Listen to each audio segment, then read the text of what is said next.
Hello everyone, welcome back to my YouTube channel. This is Mahak Khan and आज जो हम chapter पढ़ने जा रहे हैं उसका नाम है गुरु नानक, जो कि बीए प्रोग्राम थर्ड सेमेस्टर का चैप्टर है और पेपर का नेम रहेगा ancient and medieval Indian political thought.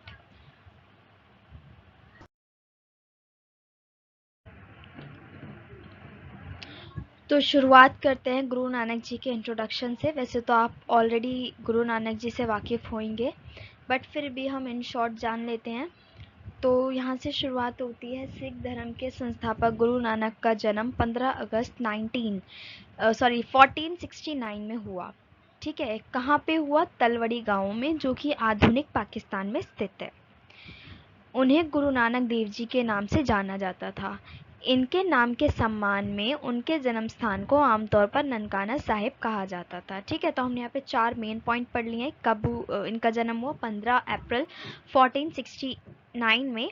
और जगह कौन सी थी? तलवड़ी गांव। ठीक है, और ये जो तलवाड़ी गांव है ये प्रेजेंट टाइम पे कहाँ पे स्थित है? ये है आधुनिक पाकिस्तान में। और जहाँ पे गुरु नानक जी का जन्म हुआ था उस स्थान को उनके सम्मान में क्या कहा जाता है? ननकाना साहिब कहा जाता है। तो सिख धर्म के संस्थापक गुरु नानक 15वीं सदी के अंत और 16वीं सदी के शुरुआत में रहे। गुरु नानक की शिक्षाओं में ईश्वर की एकता और सभी मनुष्य की समानता पर जोर दिया गया है, चाहे उनका धर्म और सामाजिक पृष्ठभूमि कुछ भी हो। तो इससे क्या पता चलता है कि जैसे कबीर थे, जो हमारी प्रीवियस वीडियो थी मैंने उसमें कबीर जी के बारे में बताया था, सेम इनका भी है। इन्होंने भी यही कहा है कि ईश्वर एक है, चाहे मनुष्य किसी भी जाति से किसी भी धर्म से बिलोंग करता हो, लेकिन उनके साथ समान व्यवहार किया जाना चाहिए, उनके साथ भेदभाव नहीं होना चाहिए। तो यही कहना है गुरु नानक जी का। उन्होंने एक ओंकार के विचार को बढ़ावा दिया और अत्यधिकता के लिए एक समग्र समावेशी दृष्टिकोण को प्रोत्साहित किया। ठीक है, तो गुरु नानक जी क्या बोलते हैं? गुरु नानक जी जो हैं वो बताते हैं कि एक ओंकार के विचार को बढ़ावा देते हैं। एक ओंकार क्या होता है? एक ओंकार का मतलब होता है एक ही ईश्वर। ठीक है, ये बोलते हैं कि एक ही ईश्वर है। और इन्होंने ये भी बोला है कि सभी अगर हमें ईश्वर को पाना है तो हमें एक समग्र समावेशी दृष्टिकोण को प्रोत्साहित करना होगा, यानी सभी को एक समान मानना होगा। हिंदू धर्म, इस्लाम सहित विभिन्न धर्म परंपराओं के साथ गुरु नानक की अच्छी बातचीत रही है। उन्होंने भारत के विभिन्न हिस्सों और यहाँ तक कि मक्का तक की यात्रा की है, जहाँ उन्होंने धार्मिक विद्वानों और नेताओं के साथ बातचीत की। सिख धर्म के धर्म ग्रंथ गुरु ग्रंथ साहिब में न केवल गुरु नानक बल्कि अन्य सभी सिख गुरुओं और कबीर सहित विभिन्न धार्मिक पृष्ठभूमि से चुनिंदा संतों के भजन और शिक्षाएं प्राप्त होती हैं। ठीक है, तो इससे हमें क्या पता चलता है कि जो गुरु नानक जी थे वो किसी एक पर्टिकुलर रिलीजन को ही नहीं मानते थे। उनका मानना ये था कि सभी रिलीजन बराबर हैं और एक ही ईश्वर है। लोगों ने उसको पृथ्वी पे आके उसके बाद उसका विभाजन किया है। ठीक है, ये जो विभाजन है ईश्वर द्वारा निर्मित नहीं है।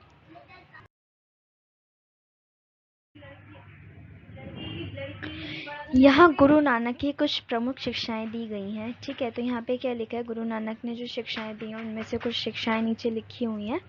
तो ईश्वर की एकता, इन्होंने बोला कि ईश्वर एक ही है। गुरु नानक ने एक सार्वभौमिक, निराकार और सर्वव्यापी ईश्वर में विश्वास रखने पर जोर दिया और एक ओंकार कहा जाता है। ठीक है, इन्होंने ये बोला कि हमें ऐसी ईश्वर की आस्था रखनी चाहिए जिन्हें निराकार हैं। ठीक है, और पूरे विश्व का एक ही ईश्वर है। समानता, ठीक है, इन्होंने बोला गुरु नानक ने जाति, पंथ, लिंग या सामाजिक स्थिति की परवाह किए बिना सभी मनुष्य को समानता की दृढ़ता से वकालत की। ठीक है, इनका मानना है कि जाति, पंथ, लिंग या सामाजिक स्थिति जो कुछ भी है, इन सभी चीज़ों को परे करके हम सभी को समान सम्मान देना चाहिए। हमें देखना चाहिए कि कौन सी जाति का है, कौन से लिंग का है और कौन से उसकी जो सामाजिक परिस्थिति है वो किस तरीके की है। थर्ड आता है यहाँ पे पॉइंट सेवा। गुरु नानक ने मानवता के लिए निस्वार्थ सेवा को महत्व दिया है। ठीक है, हम जो गुरुद्वारे अगर गए होंगे आप लोग तो आपने देखा भी होगा वहाँ पे लंगर सेवा और बहुत सारी सेवाएं होती हैं जो कि बिल्कुल निस्वार्थ होती हैं। ठीक है। तो ये जो है ये गुरु ग्रंथ साहब में ही गुरु नानक जी का भी आदेश है कि फ्री में हमें सेवा करनी चाहिए सबकी। ठीक है, क्योंकि सेवा करने से निस्वार्थ सेवा करने से हमें दिल को सुकून मिलता है। ठीक है, तो ये सारी चीज़ें हमारी ऑलरेडी गुरु ग्रंथ साहिब में लिखी हुई है। नाम सिमरन, ठीक है, इसका क्या मतलब है? गुरु नानक ने ध्यान और भगवान के नाम पर सिमरन का महत्व सिखाया। ठीक है, सिमरन का क्या मतलब होता है? सिमरन का मतलब होता है कि जो ईश्वर के नाम का ध्यान। ठीक है, तो जैसे गुरु नानक जी हैं बोलते हैं कि हम जो ईश्वर है उसके नाम का हम ध्यान करें। ईश्वर को और मनुष्य को जोड़ के रखने में ये सबसे महत्वपूर्ण रास्ता है। तो इसमें क्या लिखा है? गुरु नानक ने ध्यान और भगवान के नाम के सिमरन का महत्व सिखाया। सिखों को भगवान से और आंतरिक शांति प्राप्त करने के साधन के रूप में दिव्य नाम पर ध्यान करने के लिए प्रोत्साहित किया जाता है। ठीक है, तो नेक्स्ट पॉइंट है ईमानदारी और सच्चाई। गुरु नानक ने ईमानदारी और सच्चाई के गानों पर जोर दिया है। सिखों से अपेक्षा की जाती है कि वह अपने जीवन को ईमानदारी से जिएं और प्रतिकूल परिस्थिति का सम्मान करते हुए सच बोलें। ठीक है, तो इनका ये कहना है कि जो सिख होते हैं उनको गुरु नानक जी ये मानते हैं कि उनको अपनी जो ईमानदारी से अपना जीवन जीना चाहिए, उनको झूठ नहीं बोलना चाहिए और जिस तरीके की उनके सामने परिस्थिति है, जिस सिचुएशन में वो हैं, उसके हिसाब से उनको सच ही बोलना चाहिए, उन्हें झूठ का सहारा नहीं लेना चाहिए। अनुष्ठानों और अंधविश्वासों को अस्वीकार किया है गुरु नानक जी ने। ठीक है, गुरु नानक ने धार्मिक अनुष्ठानों और अंधविश्वासी प्रथाओं की आलोचना की जो वास्तविक आधुनिकता अनुभूति से अलग करते हैं। तो गुरु नानक जी क्या बोलते हैं? गुरु नानक जी बोलते हैं कि अंधविश्वास जो है उसकी वो आलोचना करते हैं, उसका वो गलत बोलते हैं। नेक्स्ट पॉइंट आता है संतोष और वैराग्य। गुरु नानक ने अपने भाग्य से संतोष और भौतिक संपदा के वैराग्य के विचार को बढ़ावा दिया।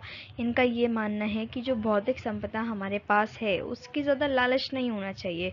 उन्होंने लोगों की ईमानदारी से जीवन यापन करने और संसाधनों को ज़रूरतमंदों लोगों के साथ साझा करने के लिए प्रोत्साहित किया। ये बोलते हैं कि इंसानों को अपना जो जीवन है वो ईमानदारी से बिताना चाहिए, बेईमानी नहीं करना चाहिए और अपने जो ज़रूरतमंद जो संसाधन होते हैं, अगर हमारे पास कोई फैसिलिटी है तो जो ज़रूरतमंद लोग हैं हमें उनके साथ वो साझा करनी चाहिए।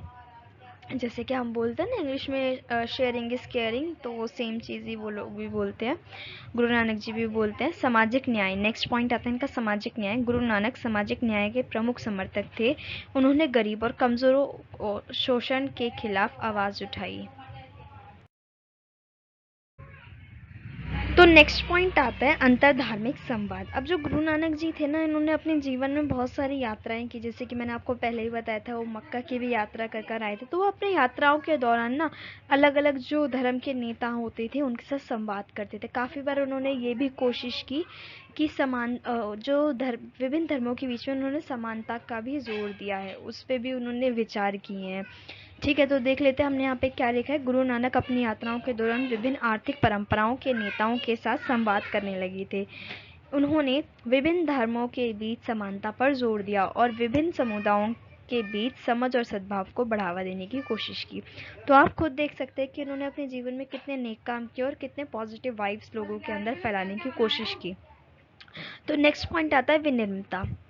गुरु नानक ने विनम्रता के महत्व पर जोर दिया, लोगों को विनम्र रहने और अहंकार से मुक्त रहना याद दिलाया। ठीक है, यहाँ पे विनम्रता होगा। तो यहाँ पे गुरु नानक जी क्या बोलते हैं कि ये याद दिलाते हैं लोगों को कि हमें निर्मता के साथ व्यवहार करना चाहिए, दूसरों के साथ हमें अहंकार मुक्त रहना चाहिए। तो यहाँ पे हमने अभी तक गुरु नानक जी की दी गई शिक्षाओं को कुछ शिक्षाओं को हमने देख लिया है। ठीक है, तो यहाँ पे हम इसका निचोड़ पढ़ लेते हैं, यानी कि निष्कर्ष पढ़ लेते हैं। तो हम निष्कर्ष में क्या लिख सकते हैं? तो संक्षेप में मध्यकालीन भारत में गुरु नानक और कबीर अपनी शिक्षाओं में साम्यवाद के सार के प्रतीक हैं। इन दोनों ने ही ईश्वर की एकता की वकालत की है, निरंकार दिव्य भक्ति का समर्थन किया है। ठीक है, ये बोलते हैं कि हमें निराकार भक्ति करनी चाहिए। सरल स्वाभाविक आधुनिकता के पक्ष में समर्थन करते हुए उन्होंने अपना जीवन यापन किया। सिख धर्म गुरु ग्रंथ साहिब में कबीर के छंदों को शामिल करके गुरु नानक ने निर्णय विविध आध्यात्मिक दृष्टिकोण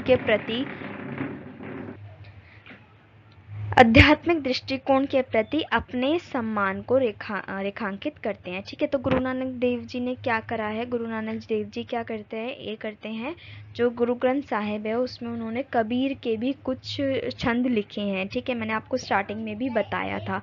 तो वो क्यों लिखते हैं, वो अपना सम्मान व्यक्त करते हैं कबीर जी के, और कबीर जी की शिक्षा उनको इतनी महत्वपूर्ण लगती हैं जो वो गुरु ग्रंथ साहिब में उसको शामिल करते हैं। दोनों नेताओं ने निष्पक्ष सेवा और संपूर्णता पर जोर दिया, भौतिकवाद से विनम्रता और वैराग्य के जीवन की वकालत की। इस प्रकार गुरु नानक और कबीर भारतीय आध्यात्मिकता के संवंती भावना पर प्रतिनिधित्व करते हैं। और लास्ट में हमारे पास आता है कि धार्मिक और सांस्कृतिक सीमाओं के परे एकता और सद्भाव को बढ़ावा देते हैं। ठीक है, तो ये क्या करते हैं, धार्मिक और सांस्कृतिक, ये बताते हैं कि धार्मिक और सांस्कृतिक जो हमारी सीमाएं हैं उसको पार करने के बाद एकता और सद्भाव को बढ़ावा देते हैं। वो बोलते हैं एकता और सद्भाव जिसके अंदर है, ठीक है, वो उसी पर्सन के अंदर हो सकती है जो धार्मिक और सांस्कृतिक सीमाओं के परे है।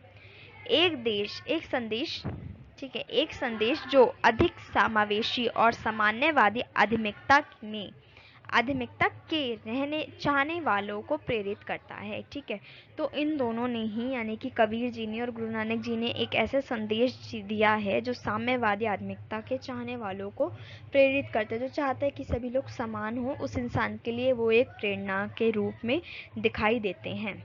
ठीक है,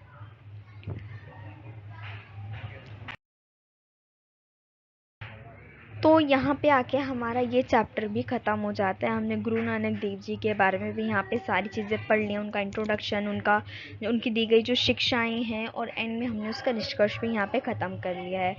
तो अब यहाँ पे मैंने ये तो चैप्टर ख़त्म कर दिया। अब हम मिलेंगे नेक्स्ट वीडियो में, तब तक के लिए thanks for watching my video. अगर आपको वीडियो पसंद आई हो तो लाइक कीजिए, शेयर कीजिए, कमेंट कीजिए, और मेरे चैनल को सब्सक्राइब करना मत भूलिएगा। अल्लाह हाफिज़।